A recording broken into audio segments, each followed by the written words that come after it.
any type of armor. How about prehistoric or current wildlife? Autos of all shapes and sizes and genres. Seafaring subjects of all types. And figures, vignettes, and dioramas. Then this group was made for you.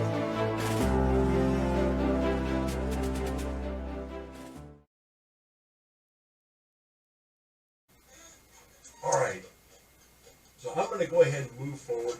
I have some of the most fascinating events to share with you guys. And in the Black Cats in World War II, part one, we started off, of course, with Pearl Harbor and then Wake Island, getting kicked out of the Philippines and just beaten all the way south down into Australia.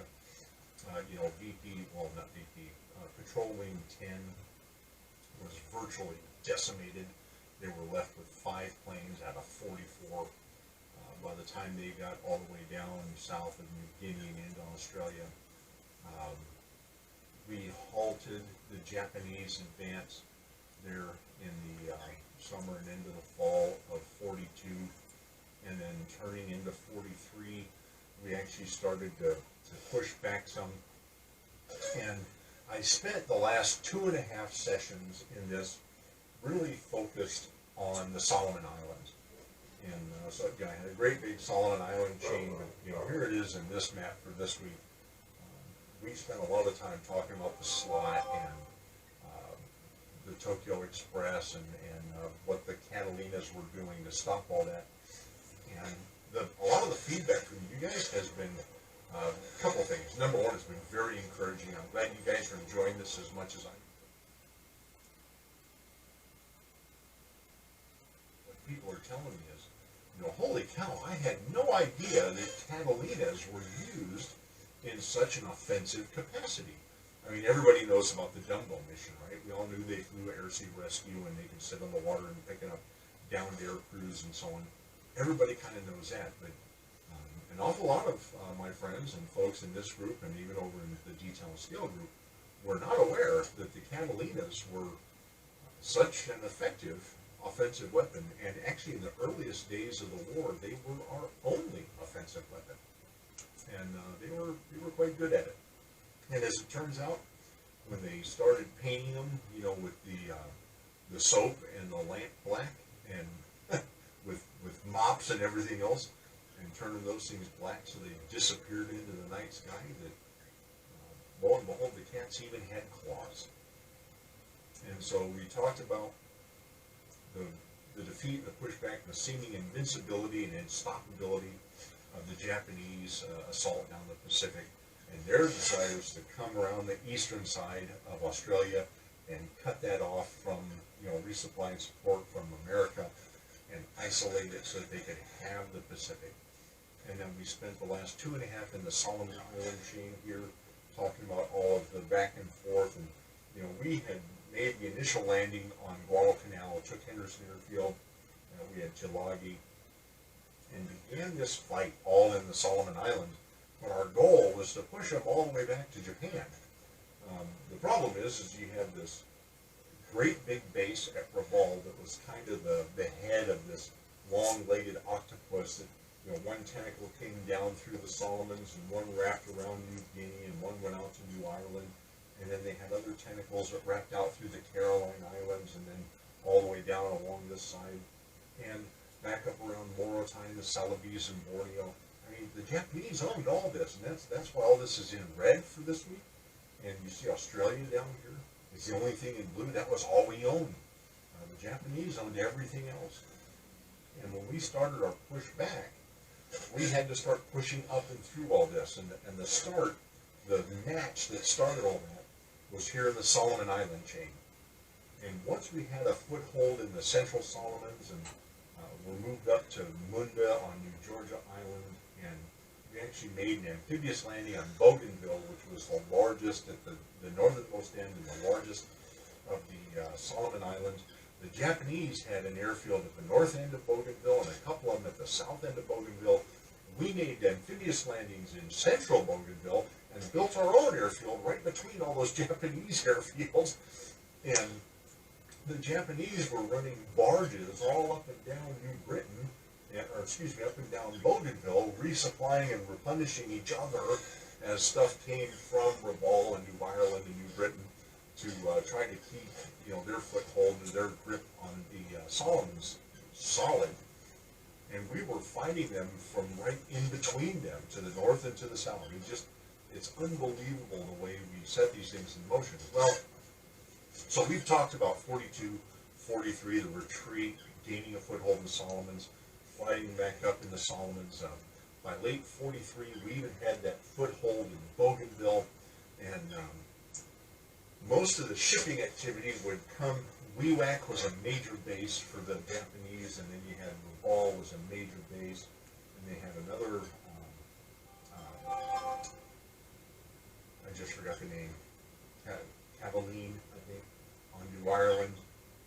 And all of this was reinforcing the Solomons, and they were sending stuff through the Bougainville Strait and the Buka Strait, and we had the Tokyo Express running north-south in there. And those are the things we've talked about for the last couple of weeks. Well, by October or so of 43, all of that shipping in the Solomons had really kind of slowed to a trickle. And most of it had moved from shipping activity to the barges. Barge traffic was now at an all-time high. And the cats down there in the Solomon Islands were really doing their best with, the 50 cals in the nose and all the strafing and picking them out among the islands and going after those barges big time. So that was just kind of what's happening. And so the Black Cats we had some down here at down at Esprit de Santo and other places in the islands that are off the map. And so for a time we had VP 81 was at Henderson Field, and then they went from Henderson and they moved north to Munda on New Georgia, and out of Esprit de Santo you had VP 44. When they moved north, they went all the way past Munda and they went to the Green Islands, which were just off the western coast of Bougainville, and we were operating from the Green Islands and from Munda, New Georgia. And all of this was so that we could be within striking distance on the head of that, octopus at Rabaul, and Cavying, that was the name of it, Cavying on New Ireland. And so these were the two bases we were striking at, and if we could shut down or gain some control over these and knock out the air power over them, it was time for us to start looking at Wewak. And once we had kind of cut this off, the plans looking forward for the Allies was that Douglas MacArthur would move up along the western side of the Pacific and go along all the islands back to the Philippines. Admiral, I just forgot his name, Halsey. Bull Halsey owned the central Pacific, and he was pushing it this way. Now, I didn't draw in all the other, you got the Marshall Islands and the Caroline Islands, and so we began in 44 in earnest the island hopping campaign, and that's where Admiral Halsey was pushing his forces. And all of this was of MacArthur and Halsey, and we would eventually come together with the Philippines and then Okinawa and pushing north to get the Japanese all the way back to the Japanese home islands.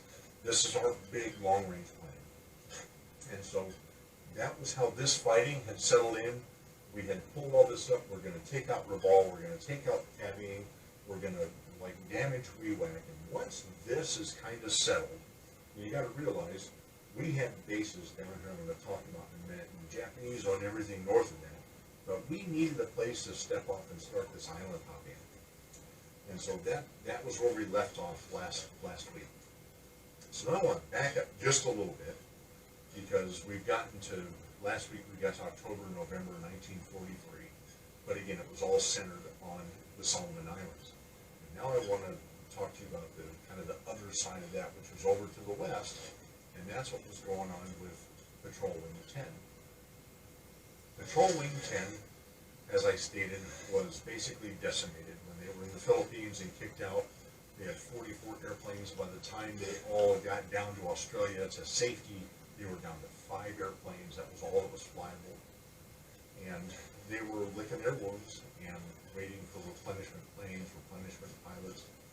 And the Japanese onslaught continued all through 42 until we halted it. And then it was time for us to start thinking about how to transition from this being beaten back and back, stopping the advance, and now transitioning that to our counter assault and heading back to the north.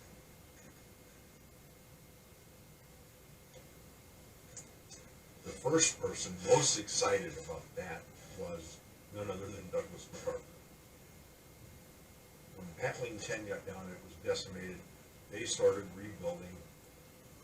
As we were turning the tide on momentum, MacArthur wanted to start moving almost immediately across New Guinea, through the Celebes Sea, into the Bismarck Sea. He needed this stuff to protect his flank, to move up this way to get to the Philippines. He needed to have a hedge against all the Japanese owned in here. So he saw getting offensives going across New Guinea, these little sets of I can't remember that, like Tomahawk and Takori, something like that, islands here in the Celebes Sea, Morotai. He needed to start getting some stuff. He wanted to go on the offensive. And the very first thing that he had that he threw right back into the fray was PBY Catalinas. He had the aircraft from VP-101, and we built on an island off the coast of Australia in June of 43. We stood up Palm Island, Australia, was a Catalina repair base. And not long after that, we set up an advanced base at Samurai in New Guinea. And Samurai was on one of these two peninsulas on the southern end of New Guinea. And right adjacent, so you got a bay here, and I can't recall which is which, I'm sorry, but I'm just going to use the southernmost one. The base at Samurai was established here in June of 43, and then in August of 43, the San Pablo, which was ADP-30, and it was a seaplane tender, it arrived in this Namoya Bay in August of 43, and VP-101 was now outfitted with 5 new PBY-5s. And the 5s, if you know the difference, the PBY-5, the 5A, they added the A for amphibious. It's the one that could land on sea or the land that had the landing gear in it. The PBY-5s were bulk hull only, had to land in the water. And so the seaplane base at Samurai had the concrete launches that went all the way down into the water, so they could go out, wade out into the water, put the beaching gear on the planes, and haul them back up by the tail to beach them and work on them. And then we had Namoya Bay with the seaplane tender, and all of that was in place by September of 43. And now they started to look at how to begin an offensive. Well, our standard operating was to rotate squadrons out every 60 or 90 days. They'd be in a combat role, pull them out, and we would take turns. They kind of hop, right? So we had VP-11 was flying combat roles like crazy over here in the Solomons, and then they got pulled out and they get moved over to Namibia Bay, and they're kind of in a down cycle, but VP-11 moves over and joins VP-101, and after a bit of time you get VP-52, and this is in order, not numerical, but like chronologically. So VP-11 rotates to the west, they join VP-101, and then VP-52, and then VP-33 and VP-34. And so when you got VP-101, 11, 52, 33, 34, these 5 squadrons became the nucleus, and on 15 September, they stood up Fleet Air Wing 17. So Fleet Air Wing 17 was kind of a funny thing, though, because the Navy owned the Central Pacific, and whether it was short land-based or carrier-based, all aircraft belonged to the Navy. But when you come over to the Western Pacific, it all belonged to the Army, even all land-based Navy planes. And they considered the PBY Catalina land-based, because they flew out of, Samurai, and they flew out of Namibia Bay. They landed on land, not on a carrier. And their command went up through General George Kenny of the United States Army, not the U.S. Navy. And so all these squadrons are rolling in. They stand up, Fleet Air Wing 17, they're the core of that. And they're, because the Southwestern Pacific belonged to the Army, control of the land-based aircraft, including the PBYs. Now here's the weird part. The sea tenders, like the San Pablo and Half Moon and all these other seaplane tenders we had, those fell under Navy operational control, but the aircraft they serviced fell under the Army. Go get that one. Well, the first mission they were given was to search Trobriand Island over here off Bougainville in the Solomons, and they were to look at the Rabaul and the Buka passages. And so flying out of Namibia Bay and Samurai, they'd fly across the southern peninsula over to the east, and then they would check out these passages. And this was, like I said, that was September when they stood up. This is their first mission, and their whole lot in life is to search and report. That's all they were to do. If they saw Japanese shipping, they were to call back to base, notify base of what they saw, where it was, where it was heading, et cetera, et cetera. And that would target at a strike from 5th Air Force. And so the PBYs of Navy's Fleet Air Wing 17 are making reports back to base and are being transferred over to the 5th Air Force and communicated down their chain of command to a B-25 squadron or a B-17 squadron or what have you. And they were supposed to launch something like A-20s, B-25s, what have you, to go attack the Japanese shipping. Well, funny thing, those attacks never happened. Their mission was search and report, notify base, 5th Air Force does the strike. No attacks ever happened. But the PBY Catalinas were strictly forbidden from making assaults over here by the Air Force, by the Army Air Corps. They were not allowed to attack Japanese ships unless, and this was in the order, unless there was little danger to fear from enemy counteractions.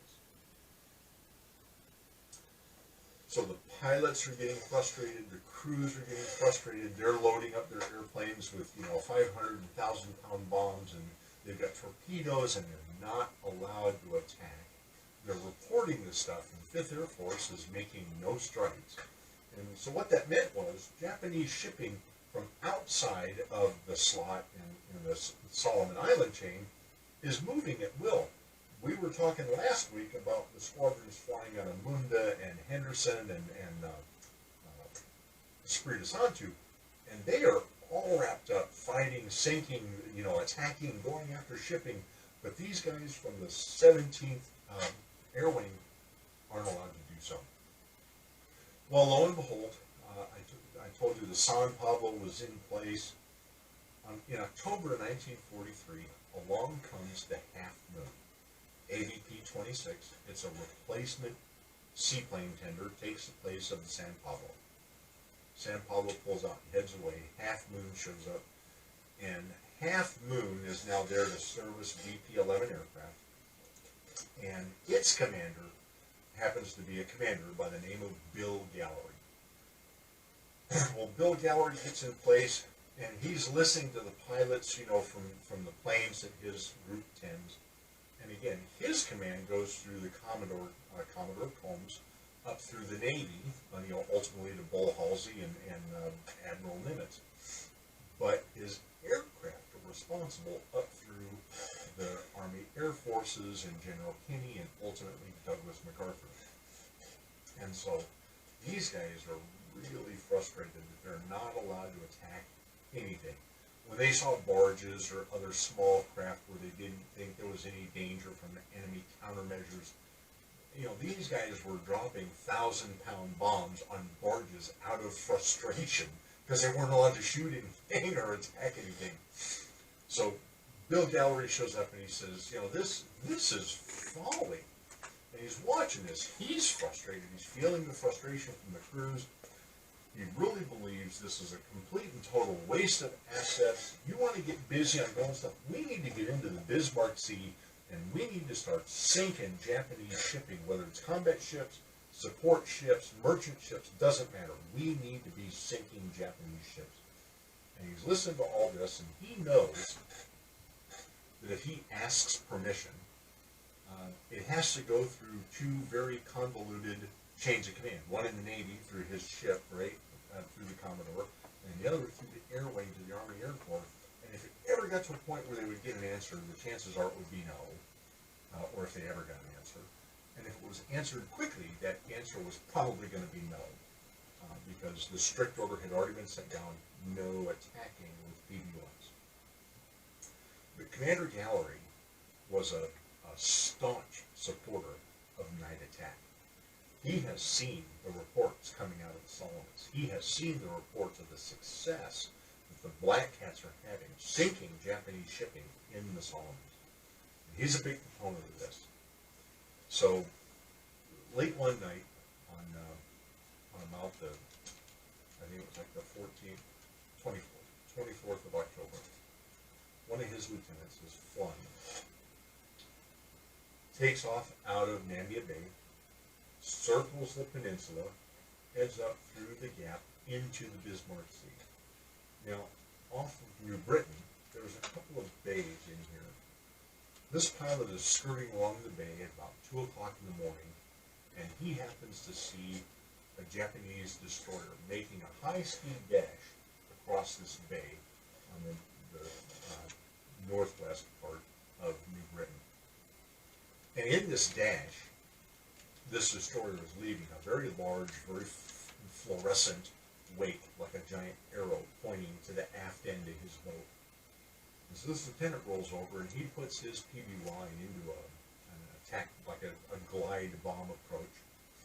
And he goes down through 1,000 feet, gets down to about 500 feet. The destroyer figures out what's coming, and he starts zigging and zagging in that bay, running like hell to get to the other side.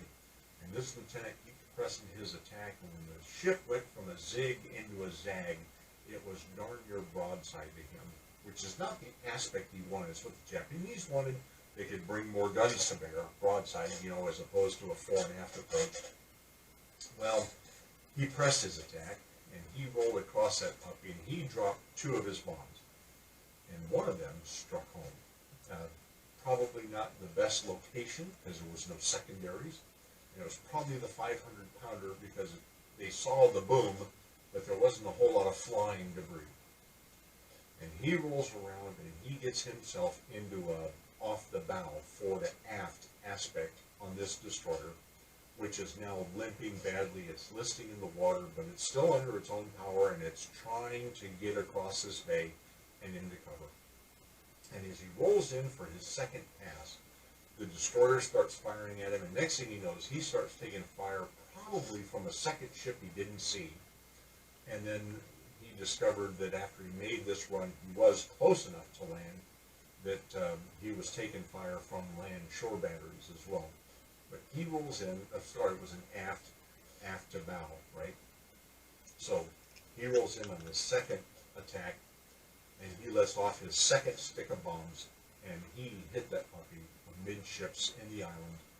And it turned out it was the destroyer Mokizuki. And the Mokizuki took those 2 hits, one of them probably a 500-pounder, the second one definitely a 1,000-pounder, and it split in 2 and disappeared into the blacky inkness of the waters very quickly. And the crew took all of the anti-aircraft fire and small arms fire from the Mokizuki, from another ship adjacent to it, and from the shore batteries as they flew over Mokizuki on their second pass. And they came home, they got back to Namibia Bay, but it wasn't without a number of holes and damage to their Catalina. Whole crew survived, airplane survived, they patched it up, and it lived to fight another day. But the point to that night was, on October 24th, it proved the concept to Commander Gallery that the cats could indeed attack at night and be safe in doing so. So he sat down and he had a talk with his VP-11 pilots. And because the order was no attacking unless, there's no fear of counter measures by the enemy, what Commander Gallery told the VP-11 pilots was, I can't order you to go from search and report to search and attack. But were you to be in a search and report mission and you had weapons and you didn't think there was any high danger from enemy countermeasures, then you could go ahead and attack them, and I got your back. The pilots knew that they had not only his backing, he would back them up on this, but he had just given his tacit approval to this, and in doing so, was going against the command of General George C. Kenney and everyone between George C. Kenney down to that pilot. And these pilots realized that this guy had just stuck his neck way out there for them. But they too were frustrated with all that was going on. So the Mochizuki was sunk on October 24th, and starting on the 25th, Commander Gallery has given the VP-11 pilots basically his tacit approval to start attacking things because there's not much danger. Well, the first 10 days of this kind of activity, October 25th through about November 5th or so, they had no hits. It was really slow. They didn't see much shipping-wise. When they did, they would drop on them, and they weren't getting hits. And what the squadron was learning as they were doing this in VP-11 was, part of the problem was they were trying to make their attacks from too high an altitude.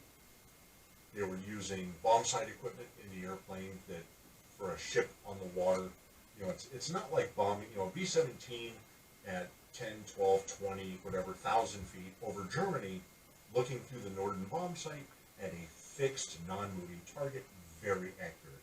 Its intervalometer could figure out your ground speed over the ground, and therefore the ballistic arc of the bombs as you drop them, and it would give you an aim point, a dropping point, and an impact point. That was the three pieces of information for a bombardier or navigator in a B-17 over a land target. You had a drop point and an impact point, right?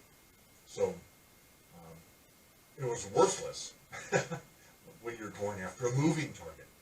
And so these guys were trying to use the bombing sites for fixed targets to bomb ships, and they kept missing. And so what wound up happening was these guys became real proponents of masthead height type attacks. And so they were given this, and what they started doing was they set up their aircraft like this.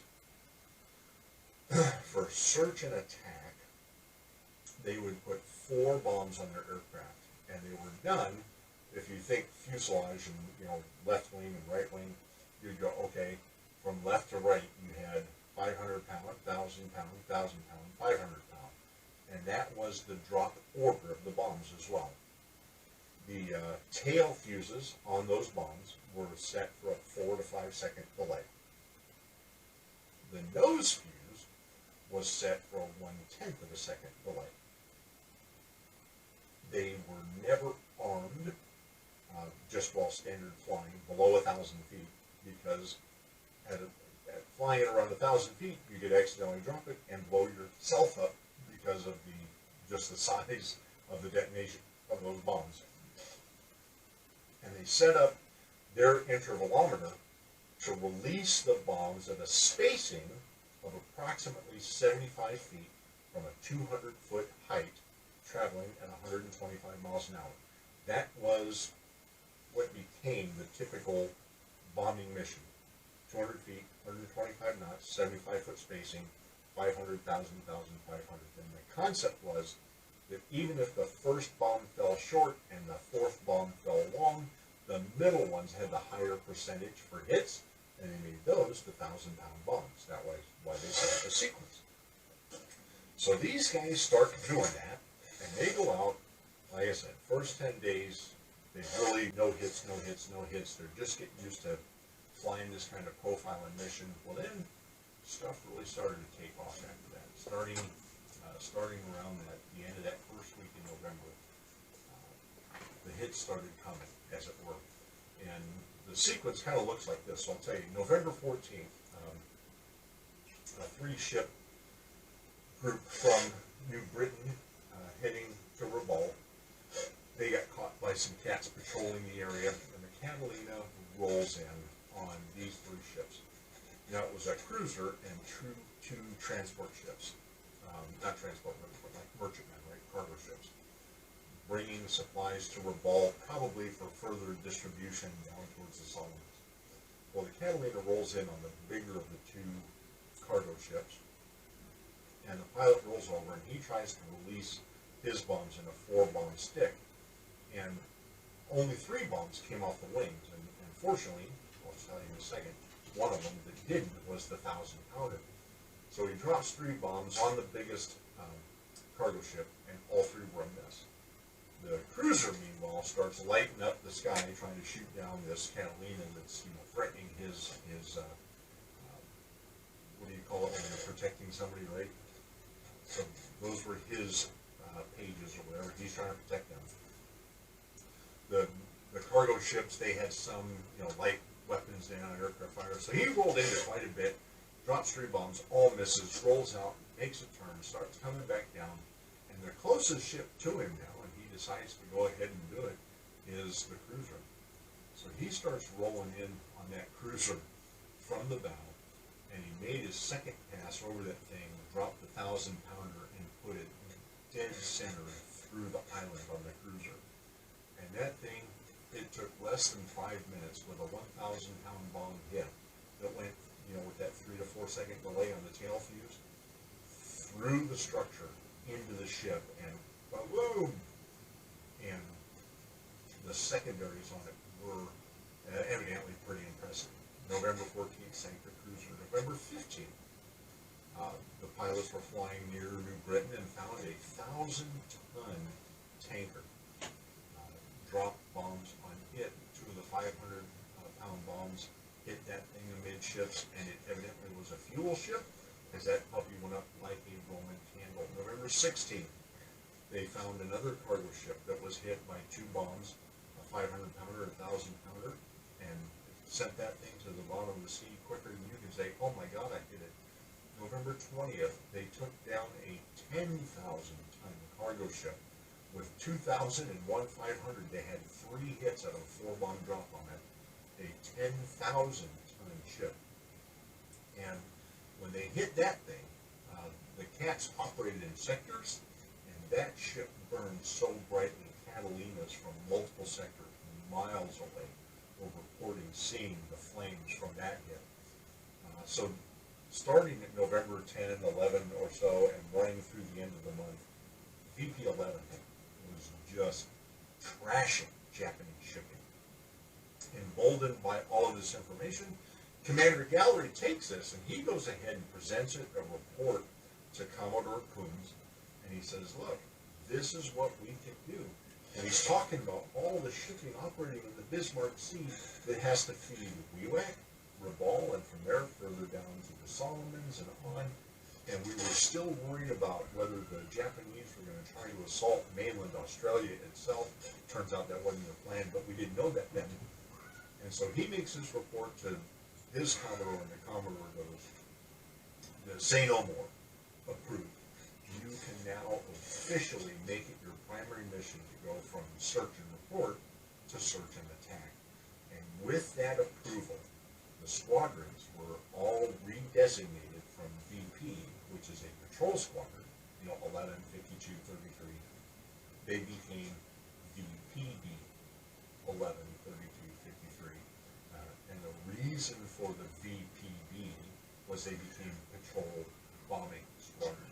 And so not only had the cats had claws, as we saw in the previous weeks all through the Solomon Island campaign, but now officially even through that the Fleet Air Wing 17, they were now designated VPB, identifying the fact that these were bombing squadrons taking down Japanese shipping.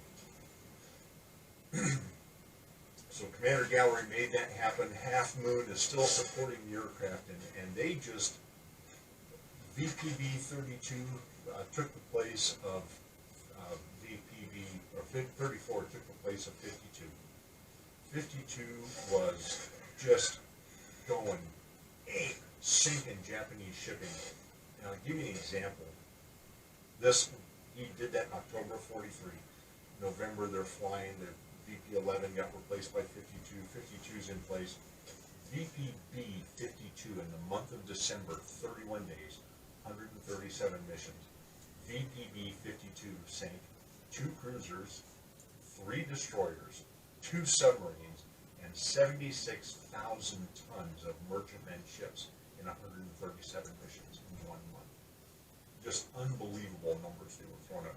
VPB 34 rolls into the theater. 52 is there. So you got 11 flying the Dumbo missions. 34 and 52 are flying the offensive missions. They've also moved 33 over, and that Fleet Air Wing 17 is becoming quite the healthy organization. 76,000 tons of shipping in 1 month. January 44 rolls in. VPB 34 was responsible for sinking the first boat of the new year when they sank a cruiser in the Bismarck Sea off the Bismarck Archipelago. They were so proud of themselves. They had the first Japanese ship sinking at 44. They still kept up with their business. Now I want to tell you about kind of an evening flight. There was Lieutenant Bob Dilworth. He was on patrol in the Bismarck Sea, and his mission was, that was February 11th into the 12th. He's flying his mission in a box in the kind of the north-central Bismarck Sea. Other pilots are flying in their sectors. They're looking for Japanese shipping. Well, the wee hours of the morning on February 12th, it's time for him. They would fly their missions. They usually launched at dusk so that they would come through the straits on either side of New Guinea as it was getting dark. Then he would patrol all night while it's dark and depart just before dawn, lest they get caught by Japanese, Zeros marauding the skies. And so you have multiple squares are being covered by multiple airplanes. Lieutenant Dilworth is flying his route in the north-central Bismarck Sea. It's the wee hours of the morning on the 12th, and he decides he needs to go ahead and start heading for home. He needs to get there before the sun gets up. And instead of heading southeast towards the strait to head around the tip and back, remember all this is owned by Japan, so you can't fly over it. They would fly around it to get to their bases on the southern side of New Guinea. Well, he decides to head straight south, and he's heading for Wewak. He wants to take a little look at Wewak and see what's going on there. So he's flying south. It's broken, scattered clouds. He's in and out of the clouds. He's got rain squalls at his back will kind of mask his approach. And he's just happy as a clam. He's flying about 500 feet off the water, and at first he sees the lights out in the distance. When he sees the lights, he starts to climb, and he gets to about 1,500 feet. And now he can make out the lights of the airfield, and just beyond that is a harbor. And in the harbor, he can see a big cargo ship at anchor in that harbor. So he starts thinking how he's going to go ahead and pass the airfield, hit the cargo ship, try to hit anything else on the other side of that on his way out. And he hits it from coming south. He turns to the east, wants to make a run across the airfield into the harbor, strafe whatever he can down this side of, the eastern side of Wewak, get to this gateway and back around home. That's the plan. 1,500 feet, he's approaching the airfield. He drops to 1,000 feet and comes out of the clouds. And when he comes out of the clouds, his PBY finds himself right in the middle of a gaggle of Japanese fighters in the landing pattern coming into Wewak. There's a Japanese fighter ahead of him at a safe distance, but he's like directly behind this guy. When he came out of the clouds without his lights on, now all the Japanese planes, they can see him all over he's in a full squadron of aircraft approaching Wewak. They all have their lights on in the wings and the landing gear. And so this other one is basically behind him that he cuts off in the landing pattern when he comes out of the clouds. This Japanese pilot throws on the throttle, comes up alongside the Catalina, and he's flashing his lights at him, trying to tell him, turn your lights on, you cut me off in the back. But he can't see what it is. The guy in the blister is looking at the lighted instrument panel in the Zero with his machine gun going, should I not? Well, this flight of Japanese planes are coming down the Weiwei, and they make their turn at the end of the airfield to line up with the runway, and Lieutenant Dilforth just keeps flying forward out of that formation, lines up on the cargo ship in the bay, tips the nose over, and he looks at his co-pilot and he says, let him go! And the co-pilot drops one, and he says, all of them! So he pumps off the full stick of the next three. The first bomb that fell by itself came short, but hit the Weiwei lighthouse and demolished it. The next two bombs, both 1,000-pounders, go right through this boat in the harbor. Boom, boom. The fourth one hits Long out in the bay. Well, as he goes over the boat, he stands his Catalina up on its wingtip and does a pirouette, over the harbor area. The fighters that are landing, these explosions are happening. They're all wondering what the heck is going on. This guy does a pirouette, rolls around. He decides he's going to make sure that that cargo ship is dead. He lines up on it, starts squeezing the triggers. He had recently had the 450 cals put in the nose. And he starts a strafing run down this cargo ship in Weiwei Harbor. And as he's firing on it, it rolls completely over belly up and sinks down in the harbor. So now Lieutenant Dilforth is like, hey, Dilworth, he's standing that Catalina. He's going from wingtip to wingtip, heading southeast along, and he's hitting shore facilities and barges. Meanwhile, Zeros and Tonys, not Tonys, but the KI-43s that are coming in behind him, the last few realize what's going on, and they break off, and they jam their throttles and raise their gear, and they go racing up towards this crazy American who was just in their landing pattern, bombed their ship. They turn and head for him. Well, Dilworth, he is strafing stuff down the beaches and chewing up these barges and shore facilities. And just as he gets to the end of where the base is, physically built, he knows the Japanese fighters are coming, and he throws his Catalina down to about 20 feet. Thank goodness for radar altimeters.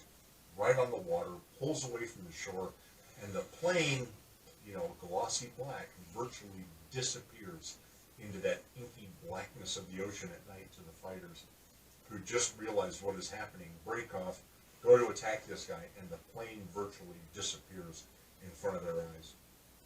And he actually earned a Distinguished Flying Cross for that mission, sinking the ship, and the after actions on that, his strafing run, he was flying that PBY like it was a fighter, wingtip to wingtip, just strafing and shooting stuff as he headed down the beach and getting the heck out of Dodge.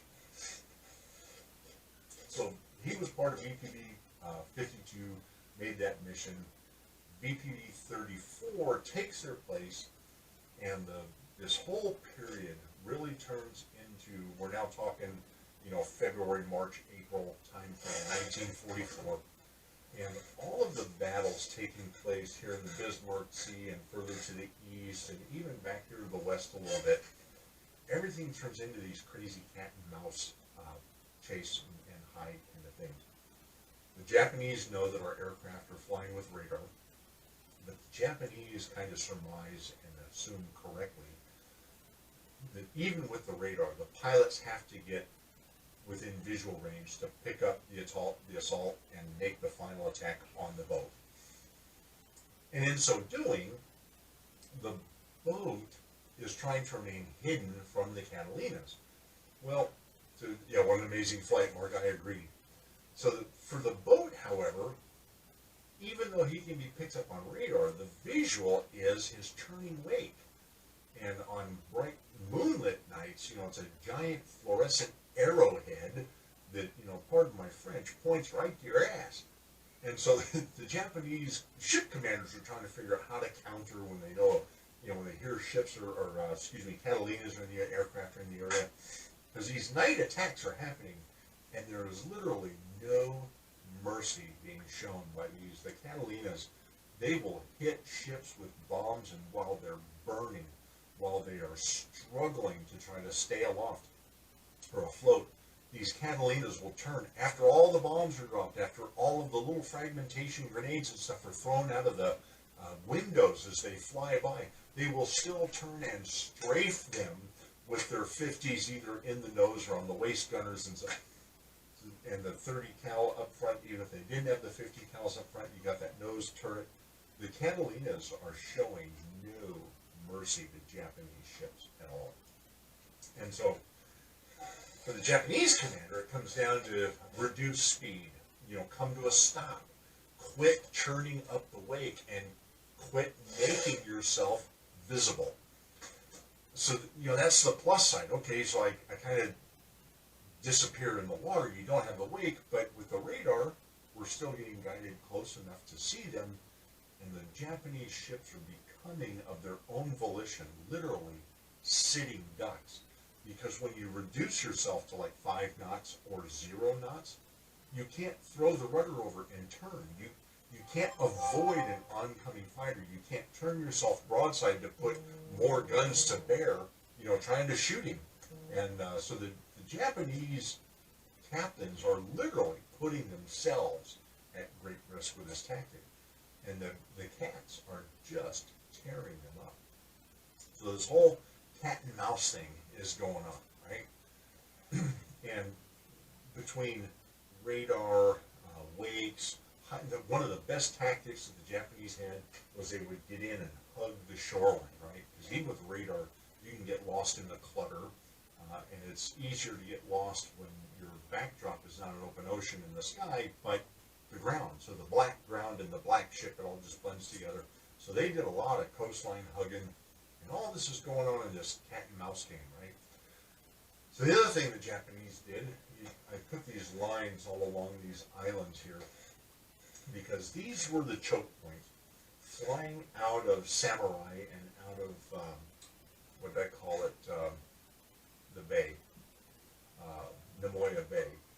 So Samurai and Namoya Bay, the aircraft had to fly around New Guinea, whether it was to the west or to the east, and you don't fly over land occupied by the Japanese. You don't want them making reports, so they low to the water, fly through these straits, right, to go up and get into the Bismarck Sea and the Celebes Sea and so on, searching for Japanese shipping. Well, the Japanese have figured this out. So what they started doing was, as night would fall, they would put picket ships, like destroyer escorts, inside these gaps. And they would stay broadside to where the Americans would be coming or going. And whenever a Catalina approached low, 500 feet or under, trying to sneak through and get up there looking for Japanese shipping without the Japanese knowing it, well, they put those picket ships, and they would try to get them with anti-aircraft fire and small arms fire before they got themselves into the Bismarck Sea and the Celebes Sea. It was not effective. I mean, aircraft took hits, don't get me wrong. They never kind of got through these straits unscathed, but they still got through them, and they still were making their missions, and the Japanese were still losing literally a ton of ships, becoming artificial reefs in the Bismarck Sea and the Celebes Sea. So those choke points, and that's all the stuff that's going on. So VP-34, they're making all their bombing missions using these straits, going through all this, and then they get put into their downtime. They get pulled off the line early to mid-February, and they're now going to change to the Dumbo mission. And they're going to do that for about 60 days as kind of a break before being put back into a combat role going after Japanese shipping. And the night of February 15th, 1944, I have to tell you about this mission. It was flown by a young pilot by the name of Nathan Gordon. He was a lieutenant. And the Americans had sent a squadron of B-25s to attack Caveney on New Ireland. And so it's on the eastern side of the island, and this is called the Bismarck Archipelago. It kind of encompasses, or is the boundary for the Bismarck Sea. And so the Americans fly these B-25s, and they hit Caveney And Lieutenant Gordon was one of several pilots who was up that day to be patrolling those waters for any B-25s that get shot down to pluck the crews out of the water. There was American ships providing fire support, but they needed the speed and agility, of the airplane. Saying speed and agility about a PBY is kind of funny, but compared to a boat, it's fast and it's agile. And so they wanted those in this area, both sides of New Ireland. So he's out flying. And first he gets a call about a downed crew right near New Ireland. And he turns to the coordinates given. And when they get there, they can see a yellow life raft, but there's no sign of life around it. But Lieutenant Gordon, he knows that a human head bobbing around on water is really hard to see, even from 100 feet. And so he attempts to turn and put his PBY down to taxi over to this life raft and see if there's any life on board of it. Well, unfortunately, the leeward side of the Bismarck Archipelago was really rough seas in the Bismarck Sea. And to put his plane into the wind and come down, and the descent is literally like a 600 feet per minute descent. It's pretty heavy. And he comes down and he caught a swell that was just like a punch to the airplane, and it cracked the whole underside of the airplane. Didn't separate, didn't open it, but he cracked the entire hull. So he puts the plane down, and they go taxiing over to this life raft. There's nobody in it. When he turns to taxi away, the Japanese come up to the edge of the island, and they're throwing everything they got at his Catalina, and he guns the motors and realizes that his Catalina didn't move. Normally when you gun the motors, the plane will kind of, yeah, let's go. And he guns the motors, and his airplane went, and he had some of the crew go over and open and look down inside the bilges of the hull, and they went, sir, we're taking on water.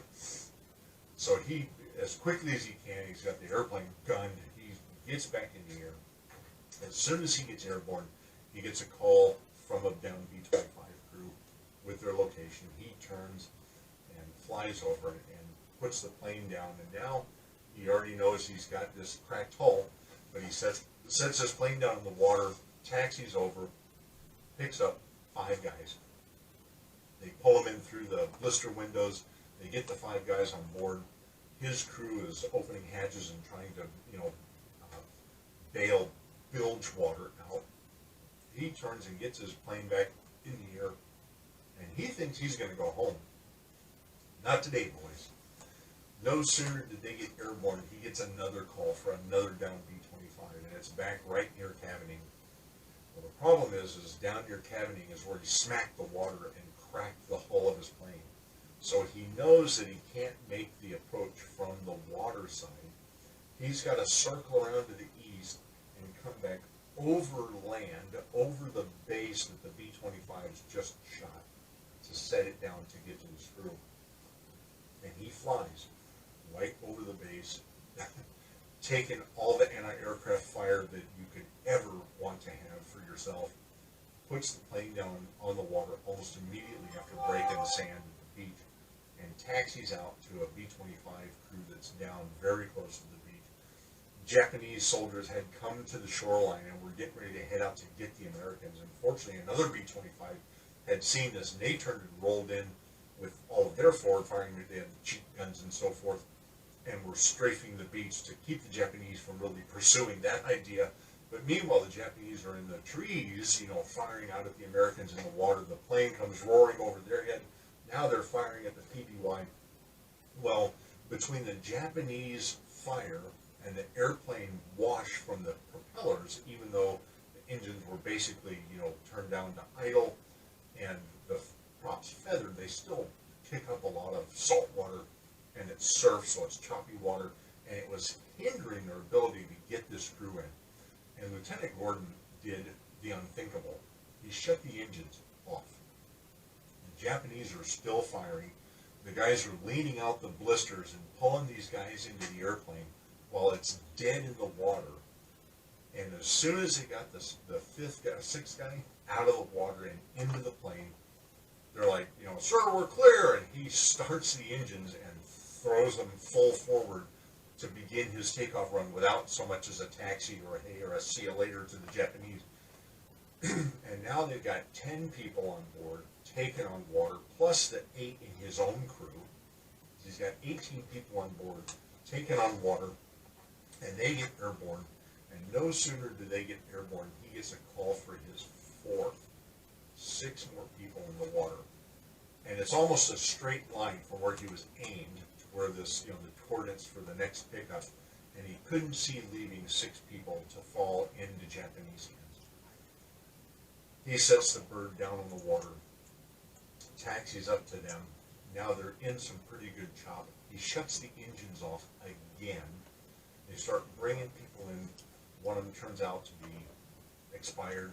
They pull the other 5 on board, close up the airplane. He fires up the engines, and now it is really heavy, full of water. 15 people plus his crew of 8, 23 people. Imagine 23 people in a PBY. Think of the images you've seen of that airplane. Now put 23 people throughout that cabin. And he's doing his takeoff run, and it took that Catalina over 3 miles, nearing 4 of a run in rough seas, to get up on the step to take off.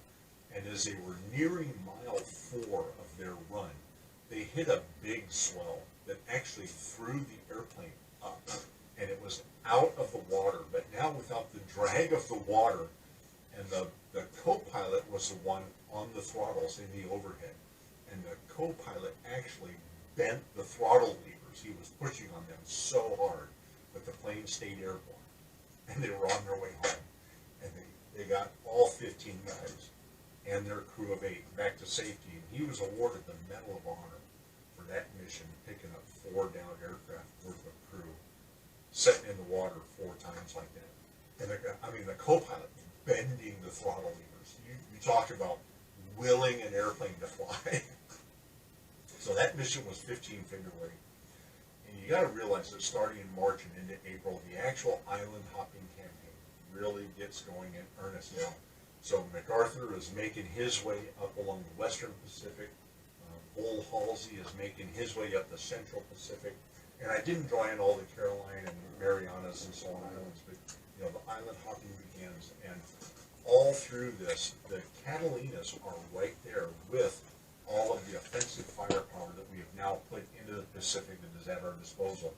We've been flying Corsairs and Hellcats and Mustangs and P-38s and P-39, P-47s, P-51s, P-17s, P-24s, eventually P-29s. We have just filled the Pacific with American military hardware. And at the front of it is still the PBY Catalina. And they are leading missions as we head back. Now, the irony here is that in March and April of 1944, U.S. involvement in the combat with the aircraft has really been to about this line. We've had nothing really striking north of that line. Well, the Catalinas had the legs to do it. And now that we're pushing them, we're bypassing some Japanese areas to lead them to just kind of rock, but getting our bases beyond that, just flipping over. We had missions that went much further north than the Japanese ever expected by that time in the war. And one of those missions, I want to tell you about 2 final missions before I wrap up tonight. I'm not going to take this all the way to the end of the war, just 2 more really fantastic missions that kind of sum it up. Lieutenant Merritt was flying with BPD 34, and he went well north. He was north of the Celebes, and he had found a Japanese cargo ship at rest in a bay. And he decided that was the one he wanted to kill. So he rolls over and he lays his plane down. Again, 500,000, 1,500, right? And then they even had little bomblets inside on the cargo stacks and what do they call them? The tunnel catwalks. And catwalks inside the airplane. And so he rolls in on this thing, and he drops in a stick of 4 all of his bombs, and they just cakewalk right down this, and it was like a 30,000-ton merchantman ship, and 3 of his 4 bombs hit that thing, including 2,000-pound bombs. And yet this thing was still firing back at him. It was like so stubborn it would not die. He made a second pass, and his guys were taking these. They weighed literally 100 pounds in these fragmentation bombs on the catwalks in the airplane. They got the windows open and they're heaving them out the side as they fly over this thing. More hits, boom, boom, and it won't die. And he lines up for a third pass, and he's going to light this thing up. He's been strafing it, machine gunning it. They're firing everything they got at this big honking merchantman. And they roll in for a third pass, and he's coming broadside to the ship now instead of, stem to stern. He is broadside to this puppy, and he looks at the island, and there's 2 masts there, and he's going to make his pass, and he's using those masts as his guide to hit this thing amidships. And he blows by this puppy, and he was a little lower than he thought he was. And he took the king post off with his starboard wing. Ow! Smacked that puppy. Takes his elevation. They fly a couple miles out, circling the ship, and eventually that big stubborn son of a gun finally goes down. He's like, there you go, scratch another cargo ship, and he turns and heads for home. Well, when he gets all the way back to the south, he lands his plane. It's amphibious. He's on land. Pulls up on that apron on the ramp at the airfield he landed in. I forget the name right now, but the crew comes out, and they find the king post embedded in the starboard wing. And they have to make their post, flight report. It gets reported up through Fleet Air Wing 17. And about a week later, the commander, the Commodore, who was the commander of Fleet Air Wing 17, sent a message on 27 September 1944 to this lieutenant via the CO of VPB 34. And the subject of the message, was ramming tactics, plane versus surface ship, disapproval of. And the first paragraph is like, throughout the history of naval warfare, ramming has been a common technique. Back in the Corinthian times, the ships had subsurface, empennage on them, pointed. Even during the American Civil War, you had boats with these long empennage, some that had explosives and some were just sharpened, and they would puncture each other below the waterline to sink the enemy ship. And so ramming has a long nautical history. Second paragraph says, however, given the differences in construction between an aircraft, and specifically the PBY Catalina versus a surface ship, specifically a 36,000-ton cargo ship of the enemy, the odds of survival are not great between ramming with an airplane into the enemy combatant ship. Paragraph 3 had something to the effect of, however, we are sure, given the audacity of your plan, that your boarding crew was well armed and ready to make the assault on the ship once you rammed it hard enough to sink it. In the fourth paragraph, the commander writes to him, we cannot condone for any time in the foreseeable future ramming enemy shipping with aircraft until such time that aircraft are built sturdier than they are today. We still cannot approve this, and at the end of this message we can surmise that the cause of the sinking of this ship was 98% bombing, 2% strafing, and 0% ramming. Please do not continue with ramming enemy ships. It was signed from the commander. I would have loved to have been the recipient of a message like that in the middle of that kind of combat. But that one cracked me up. I wanted to share that story with you. And here, just a final thought. VPB 33 was in theater, and now we're getting all the way up to Mindanao. The Davao Gulf, Mindanao. That was where the mission, remember on the second night I talked about where they pulled out of Australia, snaked their way through all these straits, landing and refueling in secret. They went to Davao Gulf in Mindanao, where they dropped off supplies and they picked up people. They had 2 planes. One of them wound up going down. They left some people there who became Japanese prisoners of war. That was into Davao Gulf in Mindanao. Here we are. That was 1942. 3 years later, well, 2 years later, 2.5 years later, 1944, we're returning to Davao Gulf. And here's where the Japanese were not expecting the Americans to strike that far north. Lieutenant, he was known as Wild Bill Sumter, was flying his PBY, standard loadout with 500-pounder and 1,000-pound bombs, and he goes all the way north to Davao Bay in Mindanao. And when he rolled in, there happened to be like a PBY Catalina pilot's dream. There was a 10,000-ton Chitos class sea tender sitting in Davao Bay. It was flanked by 2 destroyer tenders. So you've got 2 combat ships and 1 sea tender support ship laying there in the bay. And Lieutenant Wild Bill Sumter goes, this, like, it can't be. Somebody pinch me. Wake me up. And the Japanese, because he is so far north, they don't expect him. They think the Americans are far from here. They're secure up here. There is everybody's asleep. Nobody's even aware. It's 2 a.m. and he's roaring through Davao Bay on Mindanao with his PBY with 3,000 pounds in 4 bombs under his wings. And these 3 lay in wait. And Wild Bill Sumter lines up his airplane, comes rolling in across the western side of Mindanao, goes from west to east, flies right across those 3 ships at anchor, and he drops his full stick of weapons. And his bombs hit. You couldn't plan this more perfectly. You couldn't have written this more perfectly. The 500-pounder hit the fantail of the first destroyer. The 1,000-pounders both struck amidships of the Chitos-class sea tender, and the 4th bomb hit the forward end of the 2nd destroyer as he went by. 4 bombs, 4 hits, 3 ships.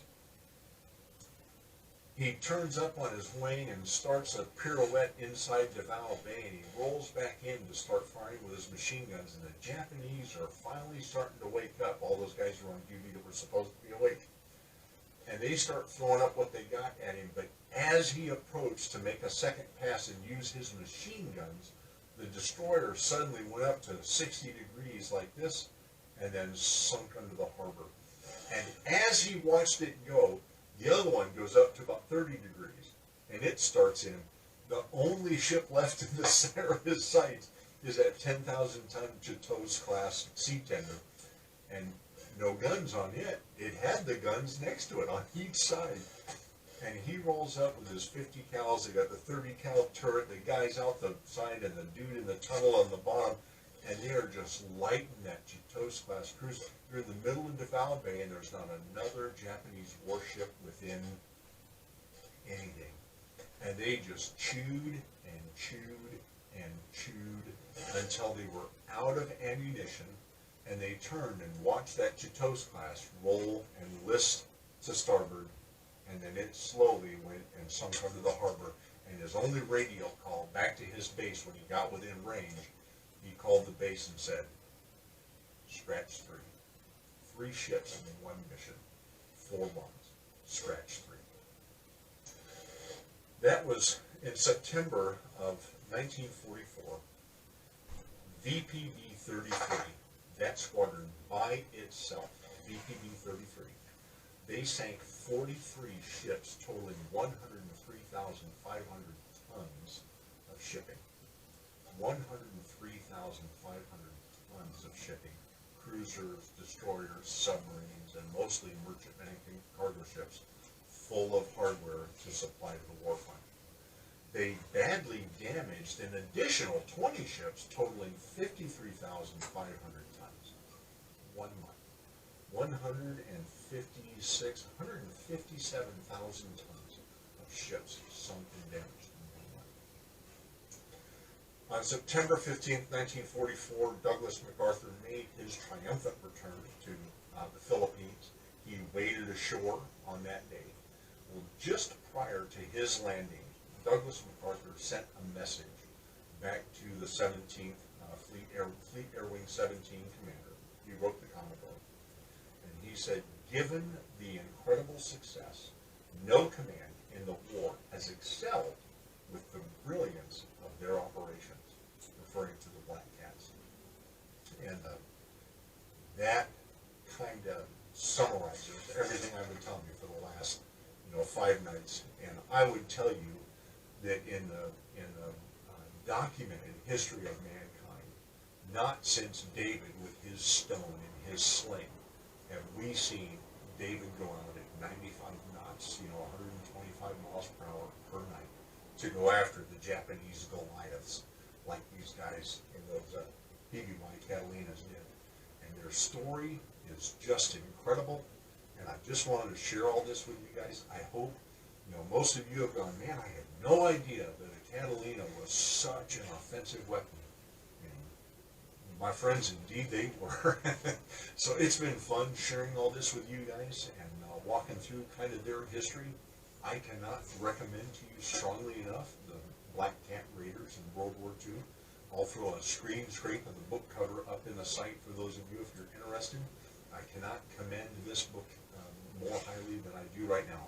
Amazing read. And that's what I've been sharing all of this from you with. As much as I've told you, there's still so much more in that book. But good stuff for those of you that love World War II, love aviation history. This is kind of a pull together of both. And I'm going to go ahead and wrap it up for now. I've run really long tonight, but I really wanted to wrap up this whole thing and give you guys just the amazing story of these guys in World War II. I hope you have enjoyed this as much as I have enjoyed doing this with you.